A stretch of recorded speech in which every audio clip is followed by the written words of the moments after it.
ụmụ Igbo ebe ọbụla nọ wee na-ekiri anyị ugbu a na masị nke onye chiri ya zere Chineke gọzie unu. Anyị abatago kpọmkwem ugbu a na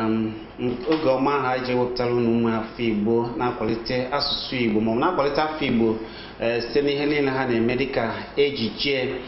Ofu onye n'ime ha nwa afọ Igbo so bido ejije n'asụsụ Igbo. Esokwa m bụkwara nna ugbu a bụkwara aka ochie ugbu a ọ nọgoro ebe a ugbu a na ejikwata ana m ekwu maka egwu oge ịma Ayalọgụ nwanna ekelela m yo. Ndewo Igbo bụ Igbo mmiri atara mazụ anwụna. Ndewo Emeka mgbe unu mechara Living in Bondage emere n'asụsụ Igbo eme Fatal Desire mee Nneka mee Taboo mee ewe ụmụ ole na ole mere n'asụsụ Igbo, gịnị mere m ji gbanye ọkụ n'ihe gbasara ejije asụsụ Igbo ugbu a? Ịma ihe mee bụ na ụmụ oge oru ndị nọ n'ime ahịa mere ihe onyonyo anyị na-eme ejije anyị na-eme ọ dịka afịa, ọ dịka eme ya n'asụsụ Bekee ọba afịa gaa n'obodo ndị ọzọ, ọ dịka ngalaba ịma ndị Yoruba nọ na-eme ka ha n'asụsụ ha, mee ndị nọ n'ugwu Hausa ndị Hausa na-eme ka ha n'asụsụ ha, mana ịma otu ndị be anyị si azụ ahịa ha na-ejepụ ejepụ. Oge ahụ ndị Igbo mere nke ahụ, oge ahụ mere Living in Bondage, ndị Hausa ebidobe ememe ha ebidobe, mana oge emecha Living in Bondage Okechukwu Ogunjofọ na Kanayo mee Circle of Doom, emecha nke ahụ bịa mee Fatal Desire ka Taboo, bịa mee Taboo, mechaa bịa mee Nneka the Pretty Serpent. Ihe a dum emere ya n'Igbo, Fatal Desire emere ya n'Igbo, emechakwara ha ndị a dum. Ọ dị ka mụ chere n'ihe mee bụ ndị be anyị na-azụ ahịa, mụ chere nọ maka ha chọrọ ka a na-ezipụ ihe onyonyo gaa obodo ndị ọzọ. Ịma ndị be anyị bi na Amerịka, ndị be anyị bi na London, ndị be anyị bi na Spain, ọtụtụ n'ime ha nọ ndị ọcha. Oge eme Living in Bondage ọtụtụ n'ime ha ọ bụ sọsọ ndị Igbo ka ndị be ha na-alụ ndị ọcha. Mana ndị be anyị na-abado ya abado. Oge eme Living in Bondage ọtụtụ n'ime ha nọ na-agwa anyị na asụcha ya n'Igbo, anyị dee ya n'oyibo na Bekee, na ọ na-eme ndị nwunye ha na ụmụ ha ndị nọcha ebe ahụ na-amaghị asụ Igbo, ndị na-aka alọtaghị ụlọ anyị nchacha obodo anyị, na ọ na-eme asụcha ya n'Igbo ha kọwara ha n'oyibo. O sochara n'ihe mee banyerekwa ndị mmụọcha na ihe mere ya bụ ahịa ka anyị wee leta ewere isi n'ọka anyị wee leta ka anyị wee leta ego ka elepụ, ọ bụrụ sọsọ ka eleta ego ka elepụ ka ọ na-aga jee obodo ndị ọcha, jesịa ebe dị iche iche. mana nke bụ eziokwu bụ na oge ahụ Living in Bondage batara, o lere obodo ma ndị na-anaghị asụ Igbo ma ndị na-anaghị asụ ndị na-abụghị Naịjirịa, ndị na-abụ ndị obodo anyị, ha zụrụ ya. But ibe ihe mee bụ na ọ mbụ Living in Bondage bụ mbụ eme otu ahụ. Ama m na enwe ndị na-eshutu fim, enwe ndị na-eme ihe onyonyo, emeela oge dị Ugbo ma ha,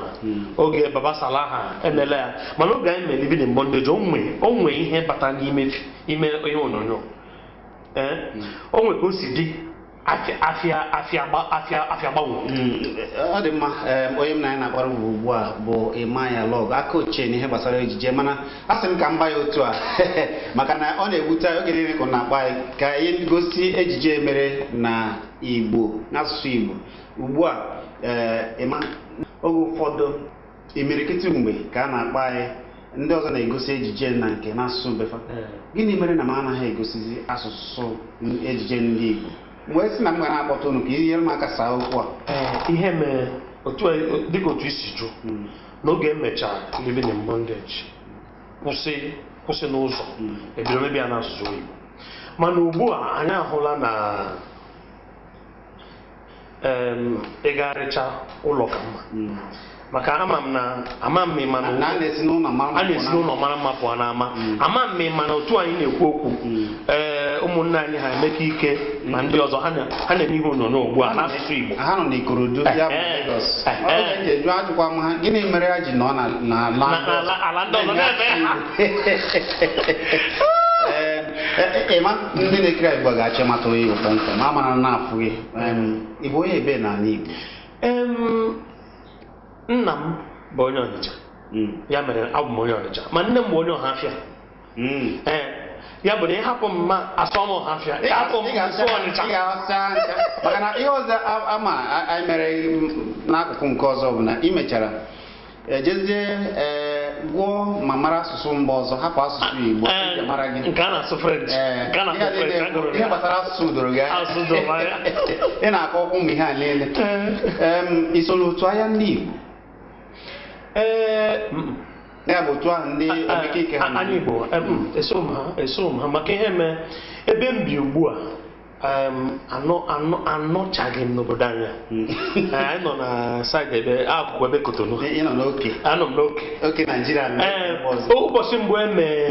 nzukọ anyị Igbo onye isi ha ọkpọ eso mee nzukọ mbụ eme eso mee nzukọ mbụ so mee nzukọ abụọ Ifeanyị Dike ha kpọ eso mme mana oge emecha mbịale anya isi oke obodo anyị na-abịa nzukọ nsị ka m ghara ịbịa nọchiri onye ọzụzụ ya mere na ọwụ na mụ na ha na-eso ọwụ na ihe ha kwụrụ eso m kwụrụ ya mana isi ebe ahụ na-abịa ya mere kpaboni ugbu a ka ị ka bido na-ekiri anyị onye m na ya na-akpara ugbo bụ ofu nwa afọ Igbo so hibe ihe agbawogoro ugbu a na-arụzi na mba ụwa niile dịka Nollywood ya bụ ndị na-eme ejije na Naịjirịa osome nke mbụ Living in Bondage na ihe ndị ọzọ ya ka m na ya na-akpara ugbu a ịma ekwube ejije onye megoro iwe ike ịgụta ya ọnụ enwere ike so nke a nọ Ọhafịa ị ga-asụ fancha sọ ya n'Ọnịcha ife onyonyo mba erigokwa nne mba nke a bụ Ọnịcha ife onyonyo mba erigo nne ebe so mgbe eme Living in Bondage nke bụ nke mbụ eso mee Taboo eso m dee Nneka Pretty Serpent soro mee ya eso m dee Brotherhood of Darkness nke bekee ma nke Igbo ọ dịla anya oge a na-atụ anya na ị ga-abanyechi Anambra ma ọ bụ banye otu ndọrọndọrọ maka ndọrọndọrọ nke ụwa dị iche from ndọrọndọrọ nke eluigwe ka m na-achụ ọ dị mma otu a ka anyị ga-esi dọbiri ya na ama oge ụwa ndị ejije nke ụbọchị taa wee na-asị nke onye chiri ya zere Chineke gozie ndị Igbo niile ụbọchị nta anyị achụọ n'Owerri mma na-achụ n'Owerri ị na-achụzikwa n'Owerri nchi gị ọma maka na ndị na-achụ n'Owerri nchi erike ma na-achụ n'Owerri Chineke gozie ndị Igbo niile abụ m Chizzy Ani mana nke a na-aga Kpakpando kedu ihe ị ga-ekwu gbasara ụlọọrụ Kpakpando ụlọọrụ onyonyo nke mbụ a na-afụ n'ụtụtụ na efifie na mba ụwa niile kedu ihe ị ga-ekwu gbasara Kpakpando na-akwalite asụsụ ndị Igbo Kpakpando na-amụkwanụ amụ mụọ ọnwa mụọ nke atọ bụ Kpakpando pụta nna ya si hụ Kpakpando ebe ọ na-amụke soro na Kpakpando ọ ga-edozi ụlọ m Chineke gozie unu ndị Igbo Chineke gozie unu abụ m Chizzy Ani ka ọ dị n'ụbọchị ọzọ